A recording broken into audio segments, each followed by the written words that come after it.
Students, हमने previous class के अंदर इलेक्ट्रॉनिक कॉन्फ़िगरेशन करना सीखा था कि हम डिफरेंट एलिमेंट्स की इलेक्ट्रॉनिक कॉन्फ़िगरेशन को कैसे लिख सकते हैं, रिप्रेजेंट कर सकते हैं। आज उसी को हम और डिस्कस करेंगे। हम पढ़ेंगे कि कौन सी इलेक्ट्रॉनिक कॉन्फ़िगरेशन जो है वो ज़्यादा स्टेबल होती है। ठीक है, कुछ एक्सेप्शंस भी हम देखेंगे इसके अंदर। ठीक है, तो ये आपको ध्यान रखना है, बहुत ही इम्पोर्टेंट है ये। ठीक है, तो देखो हम इलेक्ट्रॉन्स को फिल कर रहे थे कि P के अंदर मैक्सिमम 6 इलेक्ट्रॉन्स आ सकते हैं, D के अंदर मैक्सिमम 10 इलेक्ट्रॉन्स आ सकते हैं, ऐसा हमने पढ़ा था।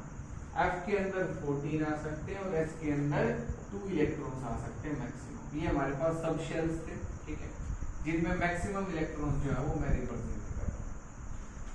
P को अगर हम छोड़ दें, S को अगर हम छोड़ दें, तो P में जो इलेक्ट्रॉनिक कॉन्फ़िगरेशन है वो 3 हो सकती है। हाफ अगर मैं कर रहा हूँ इलेक्ट्रॉनिक कॉन्फ़िगरेशन, D में 5 हो सकती है और F में 7 भी हो सकती है। ऐसा भी हो सकता है कि P में 3 इलेक्ट्रॉन है, for example nitrogen 1s2 2s2 2p3, ये इलेक्ट्रॉनिक कॉन्फ़िगरेशन है। तो P में 3 इलेक्ट्रॉन भी हो सकते हैं कुछ एलिमेंट्स में। ठीक है, D में 5 भी हो सकते हैं और F में 7 इलेक्ट्रॉन्स भी हो सकते हैं। तो ये जो इलेक्ट्रॉनिक कॉन्फ़िगरेशन है, देखो इलेक्ट्रॉनिक कॉन्फ़िगरेशन हम करेंगे स्टेबिलिटी की। एटम या एलिमेंट जिस इलेक्ट्रॉनिक कॉन्फ़िगरेशन में सबसे ज्यादा स्टेबल रहेगा उसकी इलेक्ट्रॉनिक कॉन्फ़िगरेशन हम वही रिप्रेजेंट करेंगे। तो ये जो दो इलेक्ट्रॉनिक कॉन्फ़िगरेशन हम रिप्रेजेंट कर रहे हैं, S में एक इलेक्ट्रॉन भी हो सकता है, ये भी हो सकता है, लेकिन हम मेनली इनके अंदर देखते हैं कि क्या तो यहाँ एक होगा, क्या तो हाफ फील्ड होगा। ये हाफ फील्ड को हम रिप्रेजेंट कर रहे हैं और ये हमारे पास है फुली फील्ड। तो क्या तो ये फुली फील्ड होगा या हाफ फील्ड होगा, तो ये तो दोनों ही स्टेबल है। ठीक है, लेकिन अगर हम इनके अंदर देखें तो P6 इलेक्ट्रॉनिक कॉन्फ़िगरेशन हो सकती है, P3 हो सकती है। ये फुली फील्ड इलेक्ट्रॉनिक कॉन्फ़िगरेशन है कि मतलब जो ऑर्बिटल्स हैं वो कंप्लीटली फिल हो गए, सारे ऑर्बिटल्स। ये जो सब शेल्स हैं ये कंप्लीटली फिल हो गए, यहाँ हाफ फील्ड है, ऐसा ही है। तो ये जो दो इलेक्ट्रॉनिक कॉन्फ़िगरेशन है, these are the most stable, these are the most stable electronic configuration, most stable electronic configuration। कि ये जो दो इलेक्ट्रॉनिक कॉन्फ़िगरेशन मैं रिप्रेजेंट कर रहा हूं, P के लिए, D के लिए, F के लिए, ये क्या है, सबसे ज्यादा स्टेबल है। क्या तो P में 6 इलेक्ट्रॉन रो, it is the most stable, ये तो सबसे ज्यादा स्टेबल है कि अगर फुल्ली फील्ड है तो होंगे ही होंगे। लेकिन अगर फुल्ली फील्ड नहीं है तो हाफ फील्ड कर दो, वो उसके बाद सबसे ज्यादा स्टेबल रहेगा। कि देखो P के अंदर एक इलेक्ट्रॉन भी हो सकता है, P के अंदर 2 भी हो सकते हैं, 3 भी हो सकते हैं, 4 भी, 5 भी, और P के अंदर 6 इलेक्ट्रॉन भी हो सकते हैं। कोई भी इलेक्ट्रॉनिक कॉन्फ़िगरेशन हो सकती है। तो इन सभी इलेक्ट्रॉनिक कॉन्फ़िगरेशंस में जो सबसे ज्यादा स्टेबल होगी P3 और P6 होगी, P3 और P6 अमंग दीज। और इनमें से सबसे ज्यादा तो P6 होगी, P6 ये फर्स्ट पोजीशन पे रहेगी और ये सेकंड पे। कि सबसे ज्यादा तो फुली फील्ड है, उसके बाद हाफ फील्ड है, उसके बाद कैसी इलेक्ट्रॉनिक कॉन्फ़िगरेशन स्टेबल है, हाफ फील्ड, और फिर ये बाकी की आपकी। तो ये हमें कोशिश करनी है क्या तो उसकी इलेक्ट्रॉनिक कॉन्फ़िगरेशन हाफ फील्ड रहे या फुली फील्ड रहे, ये हमें ट्राई करना है जब हम इलेक्ट्रॉनिक कॉन्फ़िगरेशंस को करेंगे। ठीक है, तो ये आपको समझ में आ गया होगा कि ये जो दो इलेक्ट्रॉनिक कॉन्फ़िगरेशन है ये सबसे ज्यादा स्टेबल होती है, फुली फील्ड या half field. Exactly half field होनी चाहिए। एग्जैक्टली क्या होनी चाहिए, हाफ फील्ड इलेक्ट्रॉनिक कॉन्फ़िगरेशन होनी चाहिए, तो ये सबसे ज्यादा स्टेबल होती है। ठीक है, तो अब इससे रिलेटेड हम कुछ देखते हैं इलेक्ट्रॉनिक कॉन्फ़िगरेशन में different elements. For example chromium, chromium का जो एटॉमिक नंबर है वो 24 है। कितना होता है, 24 होता है। तो अगर हम इसकी इलेक्ट्रॉनिक कॉन्फ़िगरेशन करेंगे तो ये आएगी 1s2 2s2 2p6 3s2 3p6 3d4 and 4s2 3d4 and 4s2। या मैं इसको इस तरीके से भी लिख सकता हूं कि 4s2 and 3d4, ऐसे भी लिखा जा सकता है, कोई गलत नहीं है। ठीक है, कि 3p के बाद पहले इलेक्ट्रॉन किस में भरे जाएंगे, 4s में, ये पक्का है। अब मैं इसको रिप्रेजेंट इस तरीके से भी कर सकता हूं। मैंने जब 3D को पहले लिख दिया तो इसका मतलब ये नहीं है कि 3D को मैं पहले फिल कर रहा हूं। मैं पहले फिल किसको कर रहा हूं? 4s को। कि अगर हम देखें 3D और 4s, यहां तक आपके पास जो इलेक्ट्रॉन्स है अगर हम काउंट करें तो यहां हमारे पास 18 इलेक्ट्रॉन्स हो गए। कितने इलेक्ट्रॉन्स है? 18। 6 इलेक्ट्रॉन बच गए। अब मैं जो 6 इलेक्ट्रॉन भरूंगा उसमें से पहले 2 इलेक्ट्रॉन तो किसके अंदर जाएंगे? 4s के अंदर। अब जो इलेक्ट्रॉन बच गए वो किसके अंदर आएंगे? 3D के अंदर। क्यों? क्योंकि इसकी जो एनर्जी है वो कम होती है किससे? 3D से। ये हमने आपको प्रिंसिपल के अकॉर्डिंग देखा है, या आप भी देख सकते हो, जो आपको मैंने एक चार्ट बताया था उसके अकॉर्डिंग आप बता सकते हो। तो आप इस इलेक्ट्रॉनिक कॉन्फ़िगरेशन को चाहे इस तरीके से रिप्रेजेंट कर रहे हो या इस तरीके से, गलत कोई सी भी नहीं है। इसका मतलब भी अगर जब मैं इस तरीके से लिख रहा हूं तो भी ये कि मैंने पहले 4s को फिल किया उसके बाद 3D को किया। अगर ऐसा नहीं होता तो मैं 3D में ही 6 इलेक्ट्रॉन कर देता, तो मैंने तो नहीं किए क्योंकि यहाँ 4 है और यहाँ 2 है। तो आपको जो ठीक लगे आप वैसे कर सकते हो। वैसे जो एक्चुअल में जो राइट रिप्रेजेंटेशन है वो यही होती है कि 3 के जितने भी ऑर्बिटल्स हैं या सबशेल्स हैं वो सब जगह एक साथ आनी चाहिए, 4 के एक साथ होनी चाहिए। ठीक है, इस तरीके से आपको करना है कि जो थर्ड शेल है उसके सारे जो सबशेल्स है वो एक जगह ही होनी चाहिए। ऐसा भी करते हो तो गलत नहीं होता है, कोई आपको क्वेश्चन गलत नहीं करेगा, इलेक्ट्रॉनिक कॉन्फ़िगरेशन को गलत नहीं करेगा, बट एक्चुअल रिप्रेजेंटेशन यही होती है। ठीक है, तो हम 4s to 3d4 कर सकते हैं।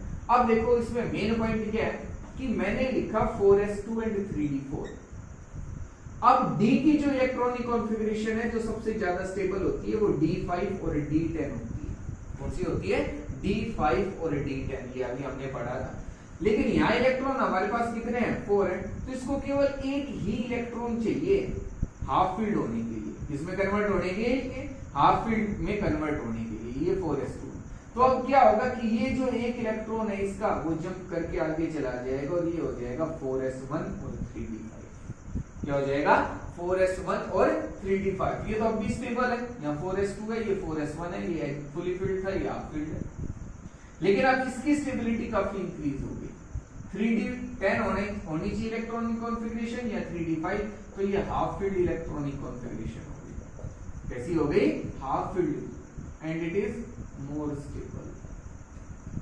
ये ज्यादा स्टेबल है एज कंपेयर टू दिस या दिस। कोई भी हम अगर देखें तो उन दोनों इनसे ज्यादा स्टेबल ये इलेक्ट्रॉनिक कॉन्फ़िगरेशन है। तो एक इलेक्ट्रॉन जंप करके चला जाएगा। अब ये सभी में नहीं जाएगा कि अगर मैं बात करूं कि आपके पास है कार्बन, कार्बन की इलेक्ट्रॉनिक कॉन्फ़िगरेशन हम करें 1s2 2s2 2p2 ये होती है।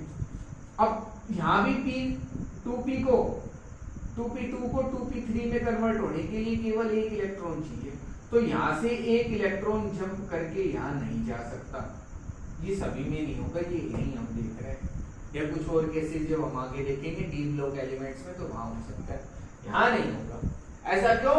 देखो यहाँ जो एनर्जी है 4s के अंदर और 3d के अंदर जो एनर्जी गैप है वो बहुत ही कम है। तो इलेक्ट्रॉन आसानी से जंप कर सकता है 4s से 3d के अंदर या 3d से 4s के अंदर। लेकिन यहाँ अगर हम एनर्जी गैप देखें तो ये काफी ज्यादा एनर्जी गैप होता है, इलेक्ट्रॉन जंप करके नहीं जा सकता।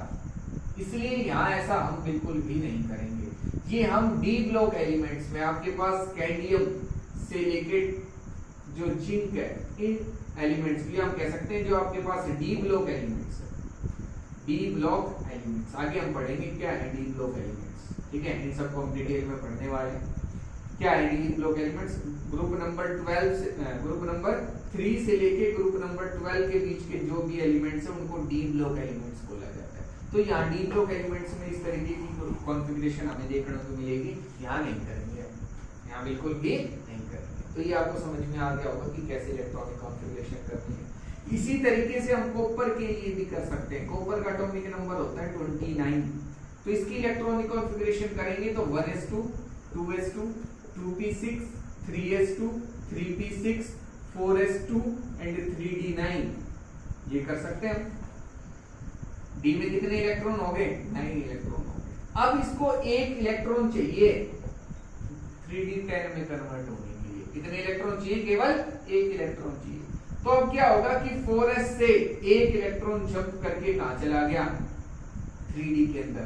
तो यहाँ तो फुली फिल्ड इलेक्ट्रॉनिक कॉन्फ़िगरेशन होगी। कैसी इलेक्ट्रॉनिक कॉन्फ़िगरेशन होगी? Fully filled electronic configuration and it is more stable, और ये ज्यादा स्टेबल है as compare to this, as compare to this. तो ये आपको याद रखना है कि इलेक्ट्रॉनिक कॉन्फ़िगरेशन जब कर रहे हैं तो हाफ फील्ड और फुली फील्ड जो इलेक्ट्रॉनिक कॉन्फ़िगरेशंस है वो सबसे ज्यादा स्टेबल होती है, तो वो ही हमें फिल करने की कोशिश करनी है। ठीक है, तो वो मैंने बता दी है कि आपके पास ग्रुप नंबर 3 से लेके ग्रुप नंबर 12 के बीच के जो एलिमेंट्स हैं इनमें हम कुछ ऐसा देखेंगे, वो हम आगे पढ़ेंगे तब आपको समझ में आ जाएगा। ठीक है, तो ये ध्यान रखना इलेक्ट्रॉनिक कॉन्फ़िगरेशन करते हुए। अब ये जो चैप्टर था आपका वो कंप्लीट हो गया है। ठीक है, लास्ट टॉपिक इसमें इलेक्ट्रॉनिक कॉन्फ़िगरेशन ही था। आज हम इसके कुछ एनसीईआरटी क्वेश्चन सॉल्व करेंगे इंपॉर्टेंट। आप सभी को एनसीईआरटी क्वेश्चन करने हैं इस चैप्टर के, काफी इंपॉर्टेंट है। अगर कोई डाउट रहती है तो मेरे से जरूर पूछना, ठीक है। लेकिन आज हम कुछ इंपॉर्टेंट जो एनसीईआरटी क्वेश्चंस हैं उनको डिस्कस करेंगे, क्या है वो देखते हैं। अगर हम एनसीईआरटी क्वेश्चंस की बात करें तो हमारे पास बिल्कुल सिंपल एनसीईआरटी क्वेश्चंस हैं जो आपने चैप्टर में पढ़ा है, उसी अगर आपने वो अच्छे से पढ़ा है तो आप एनसीईआरटी क्वेश्चंस को अटेम्प्ट कर सकते हो आसानी से, आपको समझ में आ जाएंगे।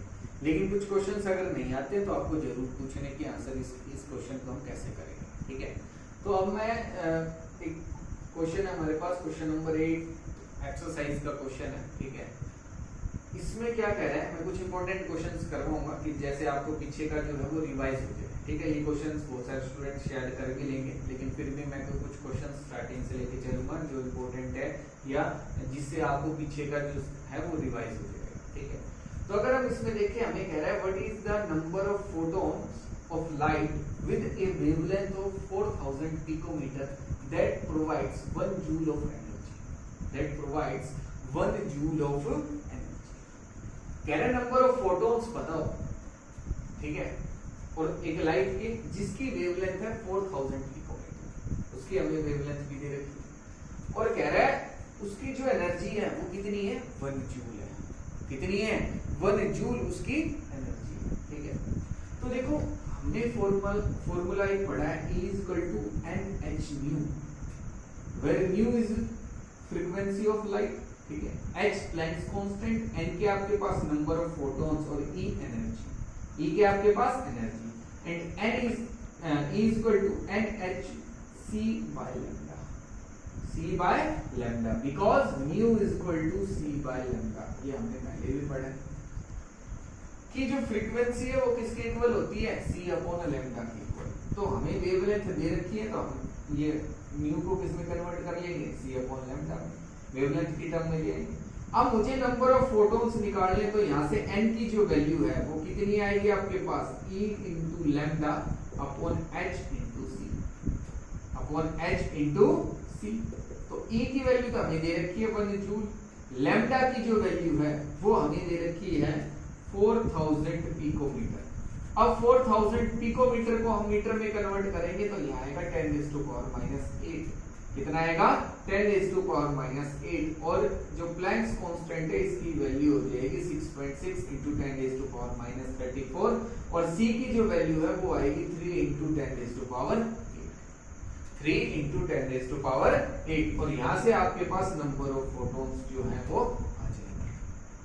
तो बिल्कुल आसान क्वेश्चन था, आपको वेवलेंथ दे रखी थी और आपको नंबर ऑफ फोटॉन्स निकालने थे। तो आपको पहले तो सबसे पहले फॉर्मूला लिखना है। जब भी कोई न्यूमेरिकल करोगे आप, चाहे आप +2 क्लास में हो जाओ या आगे जब तक आप पढ़ोगे, जब भी आपको कोई न्यूमेरिकल सोल्व करना है उसका फॉर्मूला जरूर लिखना, चाहे मैथमेटिक्स में कर रहे हो, फिजिक्स में कर रहे हो, केमिस्ट्री में कर रहे हो, क्योंकि फॉर्मूला नहीं लिखोगे तो आपका क्वेश्चन गलत होने के 90% चांस। ठीक है, इससे फॉर्मूला लिखने से हमें पता चलता है कि क्या वैल्यू हमें गिवन है, क्या हमें निकालना है, फिर उसकी वैल्यू हम सही पुट कर सकते हैं। कुछ स्टूडेंट क्या होता है बिना फॉर्मूला लिखे डायरेक्ट वैल्यू पुट करके और आंसर सोल्व करने लग जाते हैं, जिससे कई बार क्वेश्चन गलत हो जाते हैं। ठीक है, और ये जो आप फॉर्मूला लिख रहे हो, कोई भी फॉर्मूला हम लिख रहे हैं, बोर्ड एग्जाम में फॉर्मूले के भी नंबर मिलते हैं। बोर्ड एग्जाम में जो हम फॉर्मूला लिखते हैं इसके भी नंबर है। तो सपोज करो आपने क्वेश्चन किया और फॉर्मूला नहीं लिखा, और आगे जब सॉल्यूशन किया वो भी गलत हो गया, बाय चांस मल्टीप्लाई में डिवाइड में कहीं मिस्टेक हो गई तो वो गलत हो गया, तो आपके नंबर वहां भी कट गए और फॉर्मूला नहीं लिखा इसके नंबर तो पहले कट गए। आधा नंबर या एक नंबर होता है फॉर्मूले का, तो ये जब आप नहीं लिखोगे तो ये तो कट ही जाएंगे मार्क्स, और सॉल्यूशन में गलती कर दी उसके मार्क्स कट गए तो आपको नंबर क्या मिलेगा, कुछ भी नहीं। तो इसलिए फॉर्मूला जरूर लिखना है अगर आपको याद है तो, और सही लिखने की कोशिश करनी है, याद हो जाएंगे फॉर्मूले। जब आप क्वेश्चंस करेंगे तो उसके साथ फॉर्मूले भी याद हो जाएंगे। तो ये क्वेश्चन हमने देखा, नेक्स्ट क्वेश्चन देखते हैं। नेक्स्ट क्वेश्चन की अगर हम बात करें तो नेक्स्ट क्वेश्चन है हमारे पास, कह रहा है calculate the wavelength of the light emitted when the electron in a hydrogen atom undergoes transition from an energy level with n is equal to 4 to an energy level n is equal to 2। कह रहा है hydrogen जो atom है उसके अंदर जो electron है वो जंप कर रहा है n is equal to 4 to n is equal to 1, ये एनर्जी लेवल्स है हमारे पास डिफरेंट। तो कह रहा है कि वो किस वेवलेंथ की लाइट इमिट करेगा ये बताओ। तो हमने फॉर्मूला पढ़ा है न्यू बार की वेव नंबर जो होता है, जो लाइट इमिट हो रही है उसका जो वेव नंबर है वो किसके इक्वल होता है, r into 1/n1 square minus 1/n2 square, 1/n1 square minus 1/n2 square. और जो r है आपके पास ये रिडबर्ग्स कांस्टेंट था, क्या था, रिडबर्ग्स कांस्टेंट, जिसकी वैल्यू 109677 थी। कितनी वैल्यू थी, 109677। तो इस वैल्यू को हम यहाँ पुट करेंगे 109677, और अब n1 और n2 अगर हम देखें तो n1 हमें दे रखा है 2 है, जो लोवेस्ट वैल्यू होगी वो n1 होगी और जो हाईएस्ट वैल्यू होगी वो n2 होगी, दैट इज 4। तो ये आएगा आपके पास 1/2 का स्क्वायर 1/4 का स्क्वायर, और ये आएगा 109677 1/4 माइनस 1/16। और जब इस कंप्लीट को जब हम सोल्व करेंगे तो हमारे पास ये जो आंसर आएगा वो होगा 20564.4 सेंटीमीटर इनवर्स। ये हमारे पास न्यू बार की वैल्यू आ गई, इसकी वैल्यू आ गई न्यू बार की 20564.4 सेंटीमीटर। अब हमें वेवलेंथ निकालनी है, तो वेवलेंथ का तो ये रेसिप्रोकल होता है कि nu bar upon 1 wavelength is equal to 1 wavelength. तो यहाँ से लैम्डा की वैल्यू कितनी आ जाएगी, 1/न्यू बार। तो जब इसको हम पुट करेंगे यहाँ इसकी वैल्यू और सोल्व करेंगे तो आपके पास आंसर आ जाएगा। ये क्वेश्चन आ गया होगा समझ में, बिल्कुल इजी था। ये हमने फॉर्मूला पढ़ा है कि जब हमें वेव नंबर कैलकुलेट करना है और हमें एनर्जी लेवल्स दे रखे हैं तो हम निकाल सकते हैं आसानी से उसको। आर क्या है, रिडबर्ग्स कांस्टेंट। अब ऐसा ही एक और हम क्वेश्चन देखेंगे इंपॉर्टेंट, इसी से रिलेटेड है, ठीक है, क्या है वो उसको देखते हैं।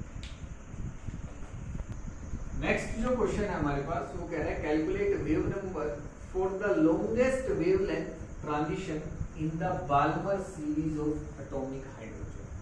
ठीक है, वेव लेंथ बतानी है लॉन्गेस्ट कि कौन से, कैलकुलेट द वेव नंबर कि वेव नंबर हमें निकालना है लॉन्गेस्ट वेवलेंथ के लिए, लॉन्गेस्ट वेवलेंथ ट्रांजिशन के लिए इन बाल्मर सीरीज। कि जब बाल्मर सीरीज के अंदर जो ट्रांजिशन होगी डिफरेंट लाइंस, ठीक है, तो कह रहा है उसमें ये बताओ कि जो लॉन्गेस्ट वेवलेंथ होगी उसके लिए वेव नंबर क्या है, उसके लिए वेव नंबर क्या आएगा। तो ये हम कैसे बताएंगे, देखो हमारे पास इसके अंदर जो सीरीज थी वो थी Lyman series, Balmer, Paschen, Brackett and Pfund, ये हमारे पास कुछ जो है सीरीज थी, ठीक है। अब इसके लिए जो n1 की वैल्यू थी वो 1 थी, n1 की जो वैल्यू थी यहाँ 2 थी, n1 की जो वैल्यू थी 3 थी, n1 की जो वैल्यू थी वो 4 थी, n1 की जो वैल्यू थी वो 5 थी। कि जो लोवेस्ट जब इलेक्ट्रॉन रिटर्न करके जब लोवेस्ट एनर्जी लेवल में आएगा तो यहाँ वो फर्स्ट में पहुंचेगा, यहाँ सेकंड तक ही आएगा, उसके नीचे नहीं आएगा।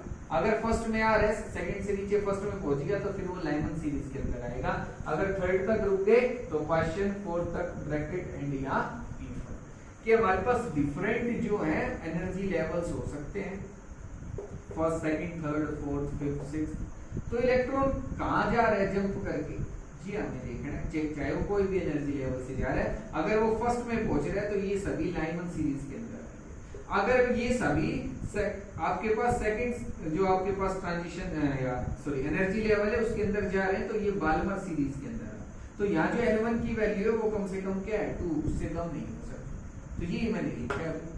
अब देखो कि ये जो जब ट्रांजिशन हो रहा है कि जब इलेक्ट्रॉन जंप करके लोअर एनर्जी लेवल में आता है, तो वो जितनी दूर से आएगा, पहली बात तो ये है, सपोज करो 6th एनर्जी लेवल से वो आ रहा है 1st एनर्जी लेवल में, तो यहाँ जब वो जंप करके आएगा तो एनर्जी को इमिट करेगा, रेडिएशंस को इमिट करेगा, और यहाँ जो रेडिएशंस होंगी इनकी वेवलेंथ इनकी जो वेवलेंथ है वो मिनिमम होगी। इनकी जो वेवलेंथ है वो क्या होगी, मिनिमम, ठीक है। और फ्रीक्वेंसी मैक्सिमम, फ्रीक्वेंसी क्या होगी, मैक्सिमम, की जितनी दूर से आएगा उतनी ज्यादा फ्रीक्वेंसी की जो रेडिएशन है वो इमिट होगी। और जितनी जो लोवेस्ट आपके पास जो ट्रांजिशन होगा, कि मैं कह रहा हूं सेकंड से फर्स्ट के अंदर आ गया, सेकंड से कहां गया, फर्स्ट के अंदर, जो मिनिमम ट्रांजिशन हो सकती है, मिनिमम लोवेस्ट ट्रांजिशन जो है, यहाँ अगर हम देखें तो फ्रीक्वेंसी तो मिनिमम रहेगी, और लेकिन जो वेवलेंथ है वो क्या रहेगी, मैक्सिमम। वेवलेंथ क्या रहेगी, मैक्सिमम रहेगी, ठीक है। ये आपको समझ में आ गया होगा, याद रखने आपको कि जब आपके पास लॉन्गेस्ट, या हम कह सकते हैं जब आपके पास लार्जेस्ट ट्रांजिशन होगा, तो उसके अंदर तो फ्रीक्वेंसी जो है वो मिनिमम रहेगी, सॉरी मैक्सिमम रहेगी, और जो वेवलेंथ है वो मिनिमम रहेगी, कि वेवलेंथ कम होगी, फ्रीक्वेंसी ज्यादा रहेगी। जितना शॉर्ट ट्रांजिशन होगा, जितना छोटा ट्रांजिशन होगा, उसमें वेवलेंथ उतनी ही ज्यादा आएगी, फ्रीक्वेंसी कम आएगी। ये आपको याद रखना है। अब हमें कह रहा है कि वो ट्रांजिशन बताओ जिसके अंदर वेवलेंथ मैक्सिमम होगी बाल्मर सीरीज के अंदर, इसके अंदर बाल्मर सीरीज के अंदर। तो बाल्मर सीरीज के अंदर हम n=2 के अंदर पहुंचते हैं, तो जो शॉर्टेस्ट ट्रांजिशन है वो क्या हो सकता है, n=3 to n=2। Third energy level से इलेक्ट्रॉन कहां जंप करेगा, सेकंड के अंदर, तो ये शॉर्टेस्ट होगा, और यहाँ वेवलेंथ क्या होगी, मैक्सिमम। वेवलेंथ क्या होगी, मैक्सिमम। तो हमें n2 की वैल्यू पता चल गई, कितनी है, 3। n2 की वैल्यू कितनी है, 3। तो यहाँ हमें वेव नंबर कैलकुलेट करना है। क्या कैलकुलेट करना है, वेव नंबर। तो r=1/n1² - 1/n2²। r की वैल्यू आपको पता है, n1 की पता है और n2 की पता है, आप सोल्व कर सकते हो, बिल्कुल आसान है। बस आपको ये याद रखना है कि क्वेश्चन में क्या गिवन है, क्या आपसे पूछेगा। तो बाल्मर सीरीज के लिए ये आपको याद रखना है, n1 की वैल्यू 2 होती है, क्वेश्चन के लिए 3, ब्रैकेट के लिए 4 एंड पी फंड के लिए 5, ठीक है। तो इस तरीके से इस क्वेश्चन को करेंगे, समझ में आ गया होगा। और एक दो और क्वेश्चन आप देखते हैं। नेक्स्ट क्वेश्चन की अगर हम बात करें तो नेक्स्ट क्वेश्चन हमें कह रहा है, the ejection of A photo electron from the silver metal in a photoelectric effect experiment can be stopped by applying a voltage of 0.35 electron volt when the radiations of 256.7 nanometer used. Calculate the work function for silver metal.